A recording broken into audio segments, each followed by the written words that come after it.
Olá, crianças, espero que estejam todos bem. Então, voltamos, semana 8 de aulas, língua portuguesa.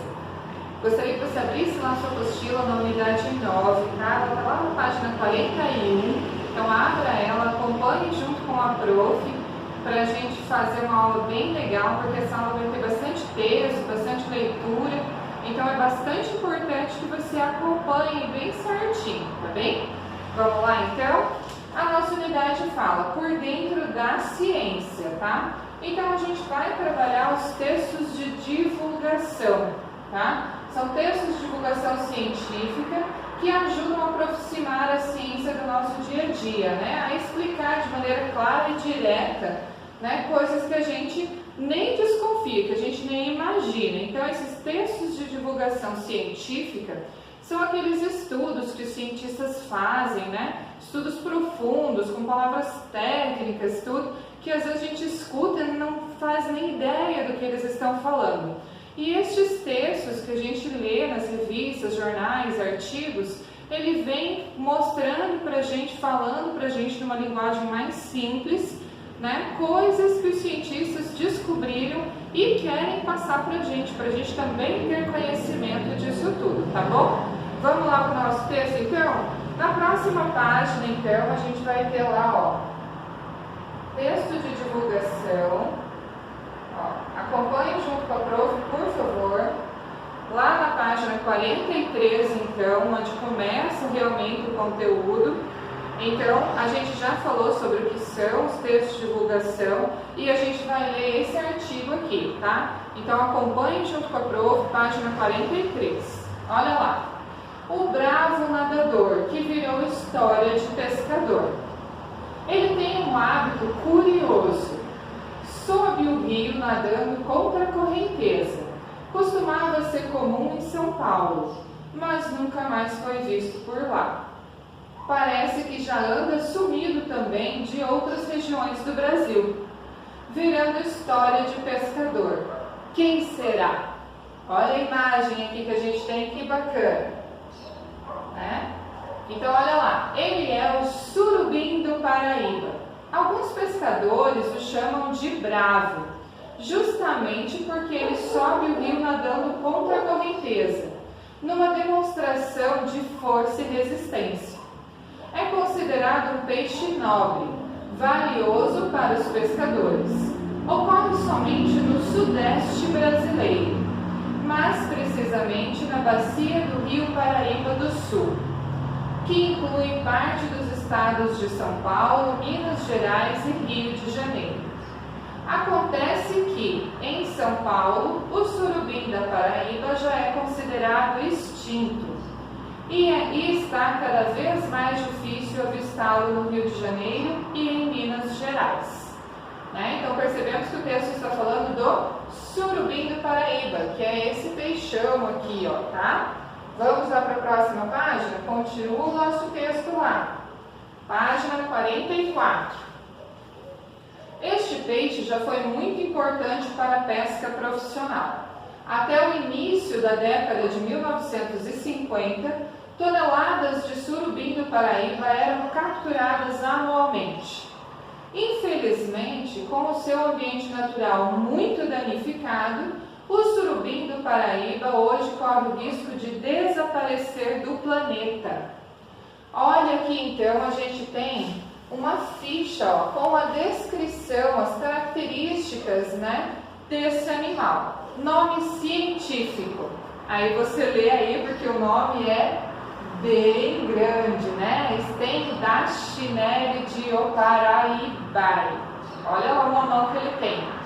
Nome: surubim do Paraíba.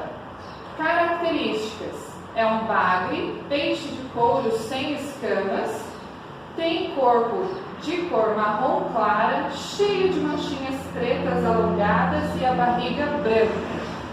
Tamanho: cerca de 60 centímetros de comprimento, tá? E aqui, ó, a gente tem bem pequenininho, ó, os surubins têm olhos pequenos, mas longos bigodes que os ajudam a achar comida. Olha que interessante. E aí a gente tem o primeiro subtítulo, que são esses pequenininhos que aparecem durante o texto, tá? O surubim do Paraíba descansa durante o dia em poças grandes, com cerca de 3 metros de profundidade, próximo a uma correnteza forte. Ele tem hábitos noturnos, ou seja, costuma se movimentar para se alimentar durante a noite. Seus olhos são bem pequenos, por isso ele não enxerga muito bem.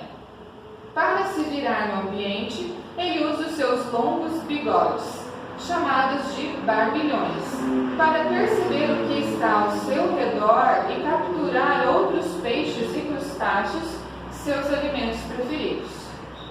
Essa vida aparentemente tranquila do surubim do Paraíba está bastante ameaçada. E tudo começou no século XVII, quando as florestas às margens do rio Paraíba do Sul, chamadas de matas ciliares, começaram a ser desmatadas para dar espaço às plantações de cana-de-açúcar e café. A mata ciliar é muito importante para os rios e os seres que neles vivem, porque atua impedindo a entrada de poluentes e mantendo a qualidade e a temperatura das águas. Com o passar do tempo, o solo dessas florestas desmatadas deixou de ser fértil para a plantação de cana e café, que foram abandonadas e se transformaram em pastagens para o gado.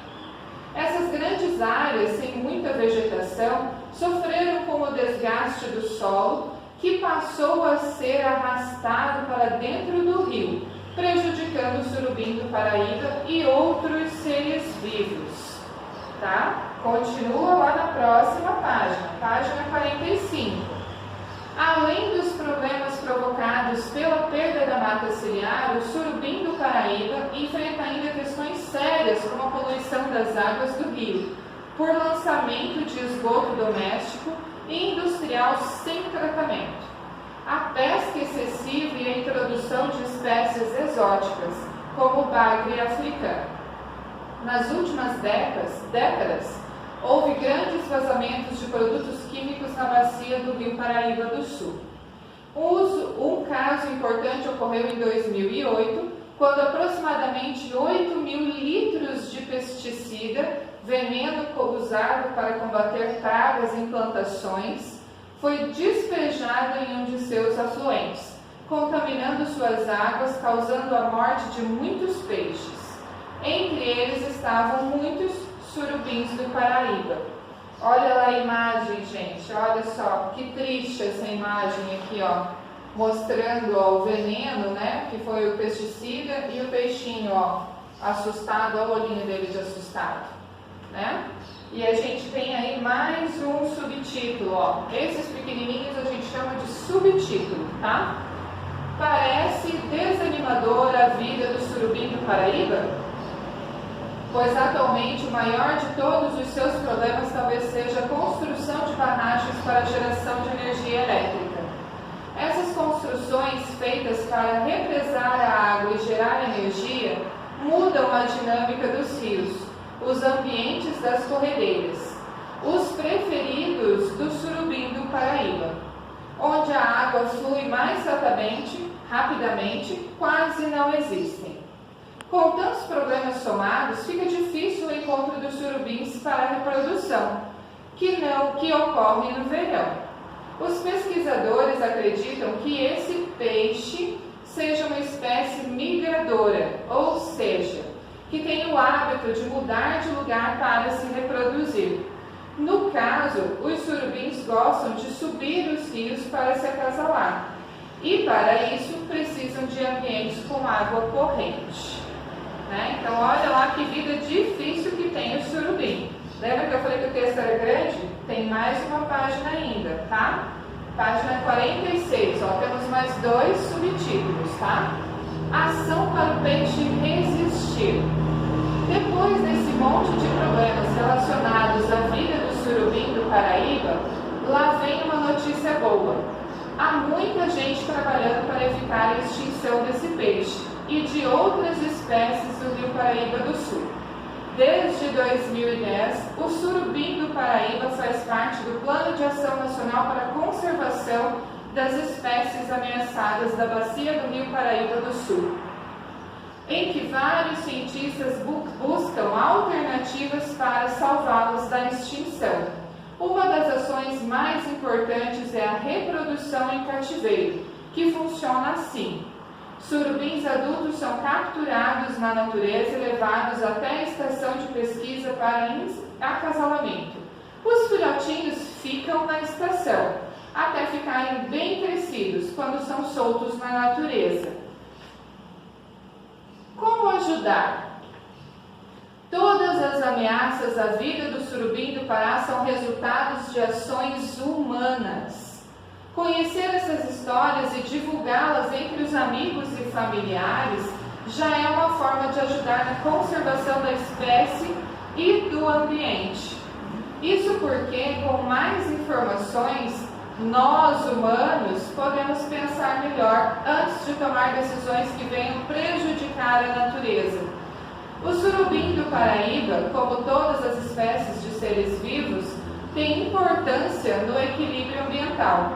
Tem também importância para as pessoas que vivem da pesca no Rio Paraíba do Sul. Então, outra forma de ajudar é cobrando das autoridades ações que preservem esse peixe, como o tratamento do esgoto que é lançado nos rios, a recuperação das florestas e a proibição de construção de novas barragens. Não podemos esquecer, caso algum dia você ou algum conhecido seu pescar um surubim do Paraíba, trate de soltá-lo novamente no rio. Afinal, ele precisa crescer, ter seus filhotes para não sumir do mapa. E aqui daí a gente chega ao fim do texto, tá? Desculpem os barulhos, aqui hoje a rua está bastante movimentada, até helicóptero passou por aqui, tá? Mas vamos lá, continua lá, foco no seu estudo. Depois que a gente leu então todo esse texto, gente, a prof quer que vocês aprendam a olhar para o texto e identificar as partes dele, tá? Então, voltando lá para o início, bem rapidinho para eu te explicar, olha lá. O texto começa com o título, né? Qual é o título? Esse em azul, ó. Ele foi publicado na revista Ciência Hoje das Crianças, tá? Esse era o título do texto. O bravo nadador que virou história de pescador, tá? E aí ele começa, contando toda a história que a gente leu, tá? Do texto. E aí a gente tem subtítulos. Então a gente tem aqui, a fichinha de descrição desse peixe e os subtítulos. Quando eu não tenho tempo de ler uma reportagem tão grande, eu quero saber mais ou menos do que se trata, eu leio o título e os subtítulos e eu sei mais ou menos o que vai falar. Então, ele fala da vida do surubim, esse texto vai explicar sobre isso, né, no subtítulo. Olha lá. Vai falar da superar as barragens, o que significa isso? Tá nesse texto, tá outro subtítulo, né? Ação para o peixe resistir, né? Como ajudar, tá? Então o nosso texto tem um título principal, que é sobre o que vai tratar o texto inteirinho, e tem vários subtítulos, separando em partes o nosso texto, tá? E aí a gente percebe aqui, que os nossos parágrafos não têm recuo. Lembra quando a gente começou a aprender a escrever um texto na sala de aula, que a gente deixa 2 dedinhos no início do parágrafo, que é o recuo para começar? Aqui a gente percebe que ele não tem um recuo, só que a gente percebe que as letras, olha lá, a gente sempre começa com uma letra maiúscula. Então aqui eu começo o meu parágrafo, aqui eu tenho outro parágrafo, tá vendo? Tá? Desculpa, aqui não, aqui embaixo, o parágrafo inteirinho. Olha aqui, ele tem um espaço, entre um parágrafo e outro, olha ali de baixo. Tá vendo que aqui embaixo nós temos 3 parágrafos, A gente está separando então os parágrafos por esse espacinho aqui, como se fosse uma linha vazia, tá? Então a gente percebe que esse texto tem 1, 2, 3 parágrafos. Tranquilo? Conseguiram então identificar no seu texto o título, subtítulo e a separação dos parágrafos? Beleza. Agora a gente vai fazer as atividades. A atividade 2 é uma atividade para conversar, então você não precisa responder. Converse com seu professor e seus colegas sobre o texto que você acabou de ler. Lembra que a gente sempre conversa na live, né? Então você vai ler comigo aqui. Se você quiser fazer alguma anotação do lado, pode fazer. Lá na live a gente vai conversar sobre isso, tá? Você já ouviu falar desse peixe? Pelo título do texto, que assunto você imaginou que seria abordado? Em sua opinião, como podemos mudar essas outras situações que envolvem os problemas ambientais? Essas 3 perguntas a gente vai responder junto lá na live, tá? Vamos para o 3. O 3, gente, de acordo com o texto, circule o título do texto. Volta lá no texto, circula o título. O que significa a expressão história de pescador? Significa que existem muitas histórias sobre peixes? Significa que o peixe pode vir a desaparecer e só ser lembrado nas histórias contadas pelos pescadores? E aí, marca a alternativa correta. 4. Por que o surubim do Pará é chamado de bravo pelos pescadores? Está lá no texto, gente. Volta lá, leia de novo e responda aqui, tá? Quais são os hábitos desse peixe? Também, de acordo com o texto lá, quais os hábitos desse peixe? 6. Segundo o texto, como o peixe faz para se virar no ambiente em que vive? E aí, veja lá no texto. 7. Explique com suas palavras por que o surubim do Paraíba está correndo risco de extinção. E aí, por que ele corre risco de extinção? Tá? E aqui a gente tem, ó, algumas outras expressões populares, tá? Que são famosas, né? Como a expressão história de pescador, tá? Fazer uma vaquinha, chorar as pitangas, né? Arroz de festa, terminar em pizza, né? Amigo da onça, chato de galocha. E a gente vai conversar sobre essas expressões também lá na live, para ver qual vocês conhecem e o significado delas, tá? E aí a gente tem a última página, que é a página 48, onde a gente continua as nossas atividades, tá? Olha lá então a página 48. Onde esse artigo de divulgação científica foi publicado? Olha lá no texto, onde ele foi publicado? Letra A. Para qual público esse texto foi escrito? Para cientistas especialistas em peixes? Para o público em geral, principalmente as crianças? Letra B. A linguagem utilizada no texto apresenta muitos termos técnicos, aquelas palavras difíceis, ou é de fácil compreensão? E 9. Para que servem os subtítulos? 10. Em quantos parágrafos o texto foi dividido? Conte lá os parágrafos do texto. E 11. Olha lá que legal o 11. Complete a ficha do surubim do Paraíba com as informações que faltam. Gente, essas informações estão todas lá no texto, tá? Onde ele vive, do que ele se alimenta, suas características e seu tamanho. Então você não precisa pesquisar em outro lugar. Todas essas informações estão no texto, tá bem? Terminou essas atividades aqui, você vai para o livro de atividades. Ó, lá no livro de atividades, a primeira página dessa unidade, deixa eu abrir aqui, peraí. Aqui. Você vai ter de novo um texto de divulgação científica. Só que esse texto você vai ler aí na sua casa silenciosamente. Se precisar, leia mais uma vez, tá? Se você achar que silenciosamente é difícil, leia em voz alta, que esse você vai ler sozinho, tá? Ó. Nariz para fazer som. Olha de quem que ele está falando. É legal esse texto, já li e é bacana. Então você vai ler esse texto e você vai responder as questões da página 21 e 22, tá? Então olha lá as questões. Página 21. Qual é o título do texto? 3. Considerando apenas o título, é possível imaginar o assunto abordado no texto? Por quê? 4. Onde esse artigo de divulgação científica foi publicado? 5. Para que público ele foi publicado? cientistas e músicos, público em geral, especialmente as crianças. 6. A linguagem utilizada no texto apresenta muitos termos técnicos, é de fácil compreensão. 7. A qual orquestra o autor se refere no segundo parágrafo do texto? Quem são os músicos? Segundo parágrafo do texto. Volta lá no texto com os parágrafos.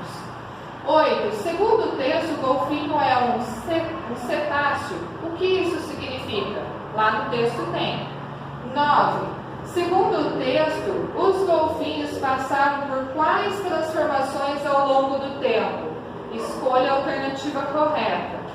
E na página 22, olha lá. Complete a ficha do golfinho de acordo com as informações do texto e depois faça uma ilustração. Então você vai completar a ficha aqui, ó, com o nome, onde vive, alimentação, característica e curiosidades do golfinho do texto, segundo o texto, tá? Não precisa pesquisar em outro lugar. E aí você vai fazer aqui, ó, uma ilustração, um desenho sobre esse animalzinho, tá bom? E depois de tudo isso, então, a gente corrige tudo lá na live. Um beijo!